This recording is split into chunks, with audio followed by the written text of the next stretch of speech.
कृष्णं नारायणं वन्दे कृष्णं वन्दे प्रियं कृष्णं द्वैपायनं वन्दे कृष्णं वन्दे सुधासुतम्। जय श्री कृष्ण। जय सच्चिदानंद रूपाय विश्वोत्पत्त्यादि हेतवे तापत्रय विनाशाय श्री कृष्णाय वयं नमः। श्री कृष्णाय वयं नमः। कोट कोट ब्रह्मांड के नायक भगवान श्री कृष्ण, जिनका स्वरूप सत्य है, प्रकाशमय है और जो आनंद देने वाले हैं, ऐसे भगवान श्री कृष्ण सभी प्राणियों के दैहिक दैविक भौतिक तापों को नष्ट करने वाले हैं। ऐसे भगवान श्री कृष्ण का मैं हार्दिक अभिनंदन प्रणाम करता हूँ। ये भगवान श्री कृष्ण, ये इनकी कथा अलौकिक है। आज हम श्रीमद् भागवत का महात्म्य प्रारंभ कर रहे हैं। कोई भी बुद्धिमान पुरुष एक कार्य आरंभ करने के पहले उसके फल को सोचता है। तो इसमें पहले श्रीमद् भागवत का महान महात्म्य जो है वर्णन पद्म पुराण के उत्तरखंड में 6 अध्याय में वर्णित है। और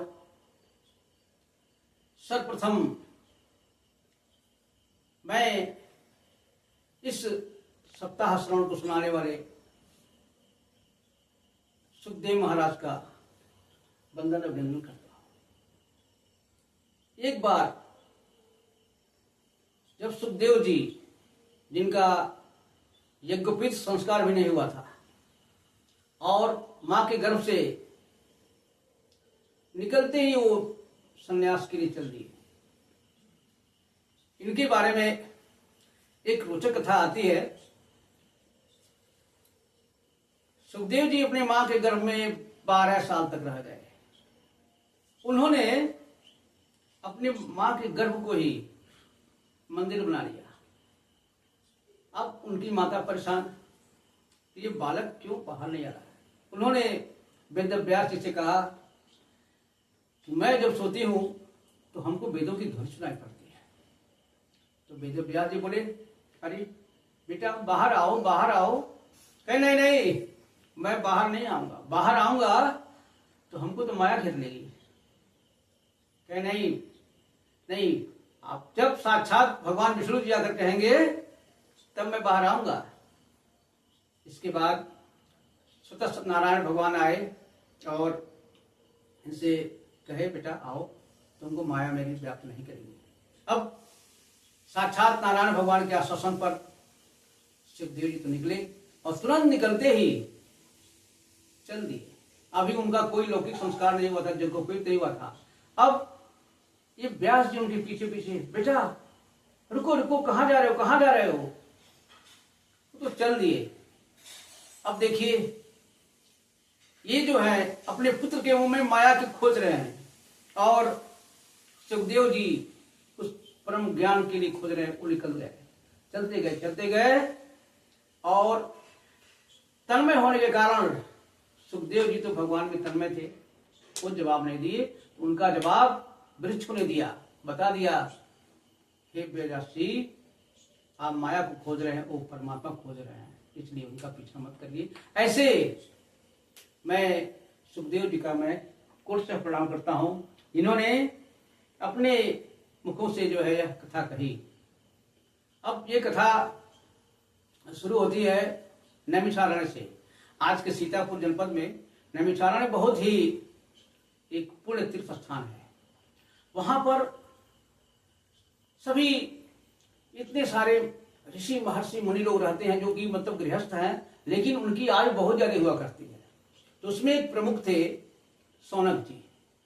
तो वहां पर उसी नैमिषारण्य में सूत जी उपस्थित थे।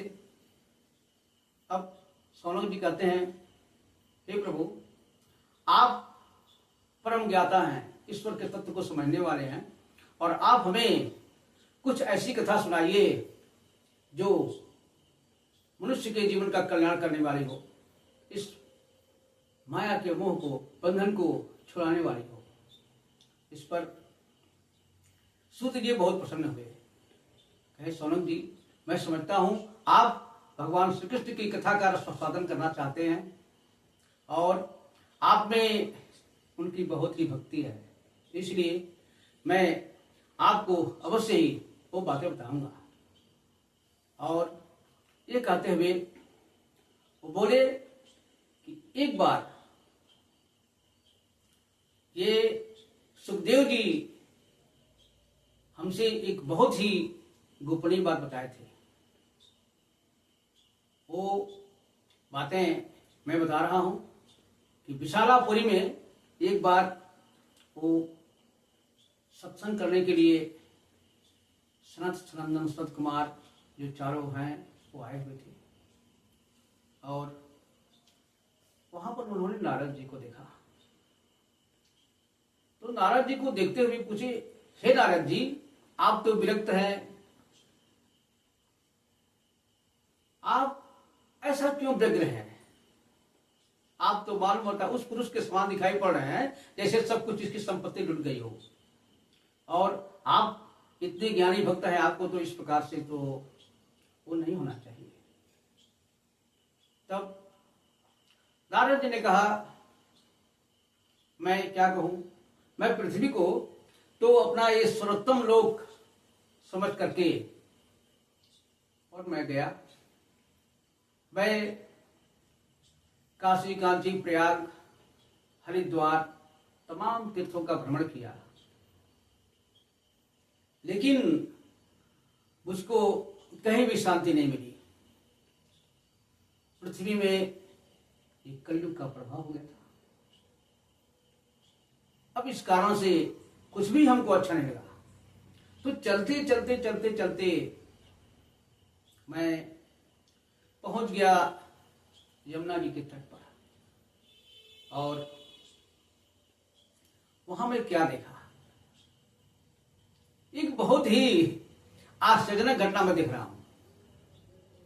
मैं देखा वहां पर एक बहुत ही सुंदरी युवती, रूपवती, वो थोड़ा खिन्न सी दिखाई पड़ रही थी और उसके चारों ओर सैकड़ों नारियां एक पंखा चल रही है।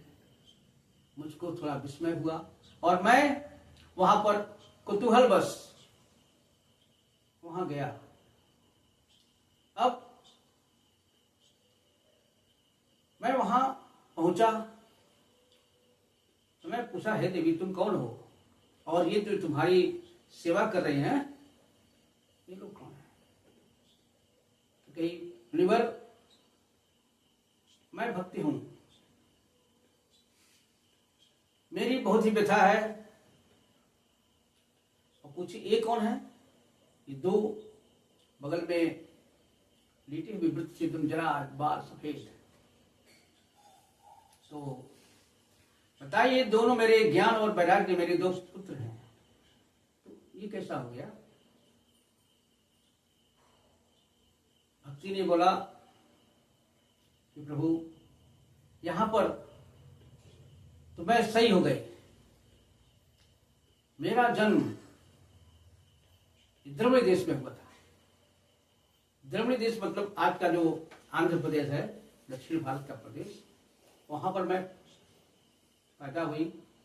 कर्नाटक में बढ़ी, महाराष्ट्र में मेरा कुछ कुछ सम्मान भी हुआ, लेकिन जब मैं गुजरात की तरफ बढ़ी तो गुजरात तक पहुंचते पहुंचते कलयुग का प्रभाव हो चुका था और ये मैं अति जर्जर और अति बूढ़ी हो गई।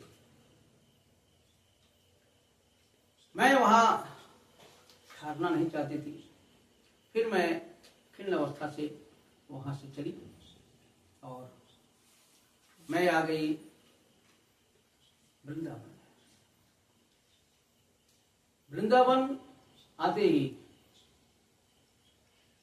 मैं पुनः एकदम तरुणी हो गई, लेकिन ये मेरे दो पुत्र ज्ञान और वैराग्य है, कैसे बूढ़े हो गए? अब बताइए, ये क्या शोभा देता है क्या कि माता रहे तरुणी, माता रहे जवान और बेटे हो जाए बूढ़े। मैं इसी दुख से परेशान हूं। और ये जो आप कह रहे हैं ये कौन देवियां हैं, ये सारी सारी गंगा जमुना आदि सभी नदियां हैं और ये मेरी सेवा कर रहे हैं, लेकिन इनकी सेवा करने से भी मुझको कोई संतुष्टि नहीं मिल रही है। आप बहुत ज्ञानी हैं और हे भगवान, आपके आने से हमको कितना बहुत ही सुख मिल रहा है। और कहा है ना कि संतों का समागम हो जाए तब कितना अच्छा होता है। और इसी प्रसंग में जब हनुमान जी लंका में पहुंचे थे तो लंकनी ने उनसे क्या कहा था, तात स्वर्ग अपवर्ग सुख धैर्य तुलायक अंग तुलनता ही सकल मिली जो सुख लव सतसंग। इस सत्संग का असर है प्रभु, हमको आपके दर्शन मात्र से बहुत ही सुख मिला और आप अवश्य ही जो है हमारे दुख का कारण बताएंगे और इससे हमको सुख मिलेगा। तो नारद जी कहे, हे देवी, ये सब कलयुग का प्रभाव है। कलयुग में सब कुछ उल्टा हो गया है। कलयुग में ये सारे सारे तीर्थों पर, नदियों पर ये यवन लोगों का अधिकार हो गया है। और कलयुग के आने के कारण से इन्होंने बहुत सारे देवालयों को तोड़ दिया। लेकिन तुम यहां पर ऐसी क्यों हो गई? तो कहते हैं भगवान नारद जी, वृंदावन संजोगात पुनः तुम तरुणवा धन्य वृंदावनेति यत भक्ति निष्ठति। ये तुम जो है इस वृंदावन के संजोग से ही तरुणी हो गई हो। अभी भी वृंदावन की भूमि, वो भूमि धन्य है जहां पर भक्ति नृत्य करती है। और इस प्रकार मैं बता रहा हूं, मैं देख करके बता रहा हूं कि सारा सारा ये कलयुग का असर है। लेकिन अवश्य ही भगवान तुम्हारे पर कृपा करेंगे। तो भक्ति बोली, हे नारद जी, जब कलयुग का आगमन हुआ तो महाधर्मात्मा परीक्षित जी ने इसको क्यों प्रवेश करने दिया? इसको न आने देते होते? तो कहे, हाँ देवी, आप तो बात सही करती हो, लेकिन वो बहुत ही विचारवान थे। कलयुग में बहुत सारा, मान लीजिए, दोष तो है, लेकिन कुछ उसमें गुण भी है। कलयुग का सबसे बड़ा गुण क्या बताए? यत् फलम नास्ति तपसा न जोगेन समाधिना तत्फलम लभते सम्यक कलौ कृष्ण कीर्तनाथ। बता दिए, कलयुग का सबसे बड़ा फल,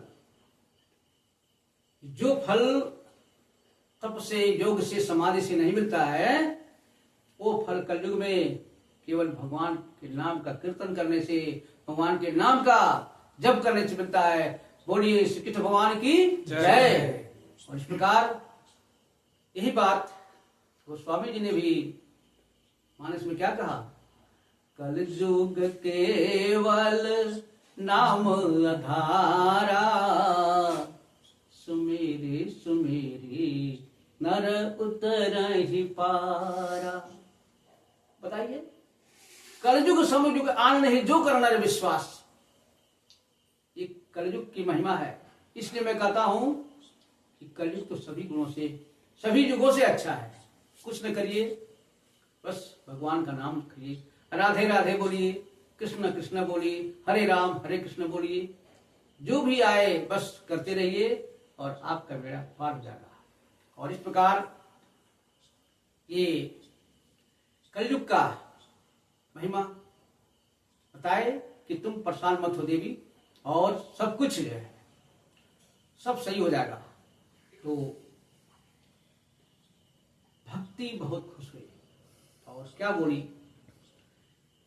देवर्षे तुम धन्योसी मम भाग्य समागता। हे देवर्ष, आप धन्य हैं, मेरे भाग्य से आप आए हैं, क्योंकि साधुनाम दर्शनम लोके, साधुनाम दर्शनम लोके क्या होता है, ये सभी साधु लोगों का, सज्जन लोगों का अगर दर्शन हो जाए तो सारी सारी सिद्धियां हमको जो है, सर्व सिद्धि कर्म सब सिद्धियां मिल जाती हैं।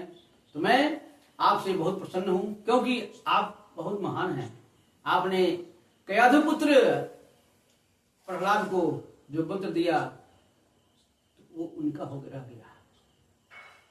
आपने ध्रुव को जो मंत्र दिया, वो ध्रुव आपके मंत्र के प्रभाव से, अपनी तपस्या के प्रभाव से उस परम ध्रुव प्राप्त हो गया। इस प्रकार हे नारद जी, मैं आपको बारंबार प्रणाम करती हूँ और आप मेरे कष्ट की निवृत्ति करिए, कोई साधन बताइए जिससे मेरा कष्ट दूर हो जाए और ये हमारे पुत्र दोनों नौजवान हो जाए। और आज की कथा यहाँ समाप्त करते हैं। और ये साक्षात मेरे नारायण जिनके लिए ये कथा हो रही है, क्योंकि ये लवकुश ने क्या बोला, धन पितृ भाग हमारे राम कथा कही राम के आगे। मैं इन्हीं नारायण भगवान को ये कथा सुना रहा हूँ। और ये इसके बाद पुनः नारद जी भक्ति का दूर करने के लिए उद्योग करेंगे। आज के लिए इतना ही है। आप ये है कि आप गीता अमृतधारा चैनल से जुटिए, ये कथा और सुनना चाहते हैं, इसको सब्सक्राइब करिए, लाइक करिए। जय श्री कृष्ण, जय श्री कृष्ण।